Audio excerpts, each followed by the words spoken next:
അവര് 31-ാം തീയതി മാറണോന്ന് പറഞ്ഞായിരുന്നു. എങ്ങോട്ട് പോവാണ്? എവിടെ പോണോന്ന് അറിയത്തില്ല. ഇന്നിറങ്ങി കൊടുക്കണമെന്നാണ് ഇവിടുത്തെ ആള് പറഞ്ഞേക്കുന്നത്. വാടക ഒരുപാട് കൊടുക്കാനുണ്ടോ? ഉണ്ട്. അവര് പറയാൻ നിങ്ങൾ ഇനി ഈ വീട്ടിൽ താമസിക്കണ്ട. പ്രായമായ 2 പെൺകുട്ടികളെയും ഈ ഒരു മോനെയും കൊണ്ട് ഈ ഉമ്മ എങ്ങോട്ട് പോകണമെന്ന് അറിയത്തില്ല. അവസ്ഥ വളരെ മോശമാണ്. 2 പെൺമക്കളും ഉണ്ട്, മോനും ഉണ്ട്. ചേട്ടാ, ഞങ്ങൾ കിടക്കുന്ന കട്ടില് കാണണം. എന്നിട്ടാണ് കട്ടില്. ഇത് പ്ലേ റൂട്ട് മേടിക്കാൻ പോലും പൈസ ഇല്ല. കിടക്കാൻ പോലും ഒരു കട്ടില് പോലും ഈ കുഞ്ഞുങ്ങൾക്കില്ല. ഇതാണ് ഞങ്ങൾ അലമാര. ഇത് തുരുമ്പെടുത്ത് പോയ അലമാരയാണ്. മാമൻ തന്നതാണ്. ഈ സാധനങ്ങളൊക്കെ എവിടെ സൂക്ഷിക്കുന്നേ? ചാക്കിന്റെ അകത്ത്. ചാക്കിനകത്ത് അല്ലേ? പഠിക്കാൻ ഭയങ്കര ഇഷ്ടമാണ്. പക്ഷെ അതിനുള്ള നിവർത്തി ഇല്ലാത്തോണ്ടാണ് പഠിക്കാത്തതല്ലേ. മുമ്പോട്ട് ഇനി എങ്ങനെയാണെന്ന് അറിയില്ല. അഡ്മിഷൻ ഫീസ് തന്നെ 25,000 രൂപയൊക്കെ കൊടുക്കണമെന്ന് പറയുമ്പോൾ 25 രൂപ പോലും ഒട്ടും ഞങ്ങളുടെ എടുക്കാനില്ലാത്തൊരവസ്ഥയാണ്. മോളെ, നിങ്ങൾ ഇനി എങ്ങോട്ട് പോകും? എങ്ങോട്ട് പോകണമെന്ന് അറിയത്തില്ല. പോകാനൊരു ഇടവുമില്ല. നമസ്കാരം. ഞാനിപ്പോൾ ഉള്ളത് പാരിപ്പള്ളിക്കടുത്ത് മീനമ്പലത്തിനടുത്തുള്ള ഒരു സ്ഥലമാണ്. ഇവിടെ ഒരു ഉമ്മായും 3 മക്കളും. അവരുടെ വാടക വീടാണിത്. ഈ വീട്ടിൽ നിന്ന് ഇന്ന് വരെ അവർക്ക് താമസിക്കാൻ പറഞ്ഞിട്ടുള്ളൂ. ഇന്ന് ഇവിടുന്ന് ഇറങ്ങി കൊടുക്കണമെന്നാണ് ഈ വീടിന്റെ ഉടമസ്ഥൻ പറഞ്ഞേക്കുന്നത്. സത്യം പറഞ്ഞ ഈ കുഞ്ഞുങ്ങളെയും കൊണ്ട് എങ്ങോട്ട് പോകണമെന്ന് ഇവർക്ക് അറിയത്തില്ല. കഴിഞ്ഞ 1 മാസം മുമ്പ് ഈ വീട് ഒഴിഞ്ഞു കൊടുക്കണമെന്നാണ് ഉടമസ്ഥൻ പറഞ്ഞത്. കാരണം കുറെ വാടക കുടിശ്ശികയുണ്ട്, അങ്ങനെ കുറെ പൈസ കൊടുക്കാനുണ്ട്. അവർ പറയാൻ നിങ്ങൾ ഇനി ഈ വീട്ടിൽ താമസിക്കണ്ട എന്നാണ്. പ്രായമായ 2 പെൺകുട്ടികളെയും ഈ ഒരു മോനെയും കൊണ്ട് ഈ ഉമ്മ എങ്ങോട്ട് പോകണമെന്ന് അറിയത്തില്ല. ചേച്ചിയുടെ പേരെന്താണ്? ഫൗസി എന്നാണ്. മോളുടെ പേര് റസിയ. മോളുടെ പേര് ഹന്ന ഫാത്തിമ. മോന്റെ പേര് ഉബൈദ്. ഈ മോളാണെങ്കിൽ +2 കഴിഞ്ഞിട്ട് സത്യത്തിൽ നന്നായി പഠിക്കുന്ന ഒരു പെൺകുട്ടിയാണ്. അവളെ തുടർന്ന് ഉപരിപഠനത്തിന് വിടാൻ ഇവരുടെ യാതൊരു പൈസയില്ല. ഈ മോളാണെങ്കിൽ നഴ്സിങ്ങിന് പോകണമെന്നാണ് മോളുടെ ആഗ്രഹം. പക്ഷെ യാതൊരു നിവൃത്തിയില്ല. സ്വപ്നം കാണാനേ പറ്റത്തുള്ളൂ അവർക്ക്. അവൾ പഠിക്കാനൊക്കെ മിടുക്കിയാണ്, പഠിക്കണമെന്നാണ് അവിടെ ആഗ്രഹം. പക്ഷെ എന്ത് ചെയ്യാൻ പറ്റും? മോളത്തല്ല പഠിക്കുന്നേ? മോനോ? 9ലും +1 പഠിക്കുന്ന കുട്ടികളുമുണ്ട്. സത്യം പറഞ്ഞാൽ ഇവരൊരു അവസ്ഥ വളരെ ദയനീയമാണ്. എന്ത് ചെയ്യണമെന്നറിയാത്ത ഒരു ദയനീയ സാഹചര്യം. കിടക്കാൻ ഒരു തുണ്ട് ഭൂമി പോലും ഇല്ല. 2 സമുദായത്തിൽ നിന്നാണ് അവർ വിവാഹം കഴിച്ചത്.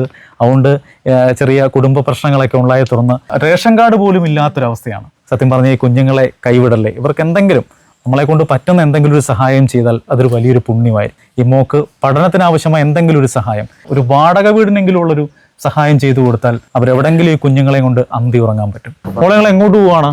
എവിടെ പോണോന്ന് അറിയത്തില്ല. ഇന്നിറങ്ങി കൊടുക്കണമെന്നാണ് ഇവിടുത്തെ ആള് പറഞ്ഞേക്കുന്നത്. വീടിന്റെ ഉടമസ്ഥൻ പറഞ്ഞേക്കുന്നത്. 4 പേര് എവിടെ പോകണമെന്ന് അറിയത്തില്ല. വാടക ഒരുപാട് കൊടുക്കാനുണ്ടോ? ഉണ്ട്. പിന്നെ വാട്ടർ ബില്ല് അതൊക്കെ കൊടുക്കാറുണ്ട്. കറണ്ട് അടച്ചിട്ടില്ല, അത് കൊടുക്കാറുണ്ട്. +2 കഴിഞ്ഞൊന്നിനും പോയില്ലേ? എന്തിനു പോകാനാ ഇഷ്ടം? നഴ്സിംഗിന് പോയി. പഠിക്കാൻ പൈസ ഇല്ല അല്ലേ? വീടില്ല, പഠിക്കാൻ സാമ്പത്തികമില്ല. പഠിക്കണമെന്ന് ആഗ്രഹമുണ്ട്. +2 വരെ പഠിച്ച് ഇനി പഠിപ്പിക്കാൻ ഇവരെ കൊണ്ട് സാമ്പത്തികം ഇല്ലാത്തോണ്ടാണ് പഠിപ്പിക്കാത്തത്. ഇനി എന്ത് ചെയ്യണമെന്ന് അറിയത്തില്ല. +2 കഴിഞ്ഞ് നിൽക്കാം. ഞങ്ങക്ക് വീട് വെക്കാൻ ആരെങ്കിലും സഹായിക്കണം. യാതൊരു നിവൃത്തിയില്ല. പഠിക്കാനും സാമ്പത്തികമില്ല. പിന്നെ ഇപ്പൊ വയ്യ.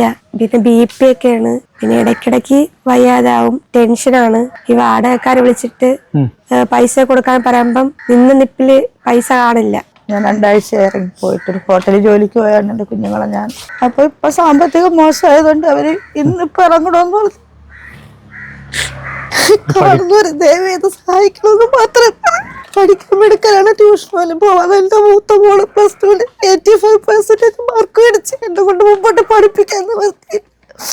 നമ്മൾ കൂലിപ്പണി ചെയ്താണ് ജീവിക്കുന്നത്. അവര് 31-ാം തീയതി മാറണോന്ന് പറഞ്ഞായിരുന്നു. പിന്നെ നമ്മള് വീണ്ടും സംസാരിച്ചു. അതിന്റെ ഇടയ്ക്ക് ഹസ്ബൻഡിന് സുഖമല്ലാണ്ടായി, വീണ്ടും വയ്യാണ്ടായി. ജോലി സ്ഥലത്ത് വയ്യാതായി. ജോലി സ്ഥലത്ത് പിന്നെ ജോലിക്കാരെല്ലാരും കൂടെയാണ് താങ്ങിയിരുത്തിയതും എല്ലാം.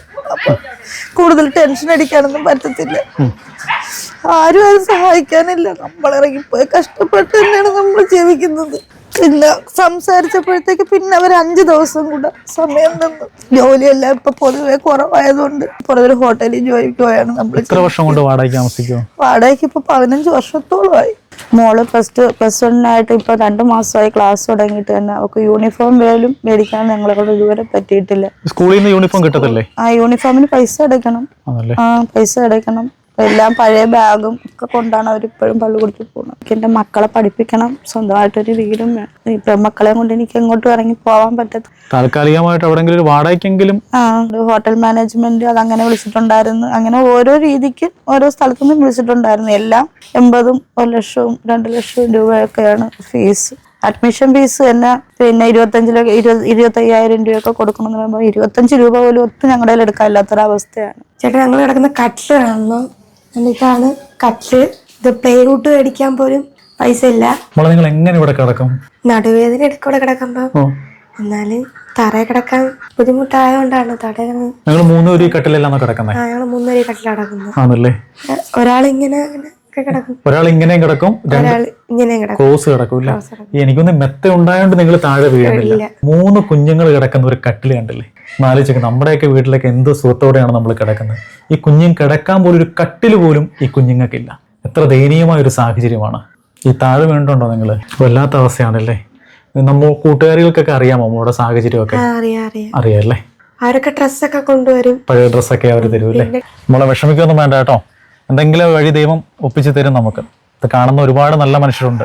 ആരെങ്കിലും നമ്മളെ സഹായിക്കാതിരിക്കത്തില്ല. എന്ത് താൽക്കാലികമായിട്ട് നമുക്കൊരു വാടക വീടെങ്കിലും കിട്ടിയാൽ പോരെ? ആരെങ്കിലും വാടകയെങ്കിലും തന്നാൽ നമുക്ക് മുന്നോട്ട് പോകാൻ പറ്റുമോ? പഠിക്കണമെന്ന് ആഗ്രഹമുണ്ടല്ലേ? പഠിക്കാൻ പറ്റുന്നില്ല.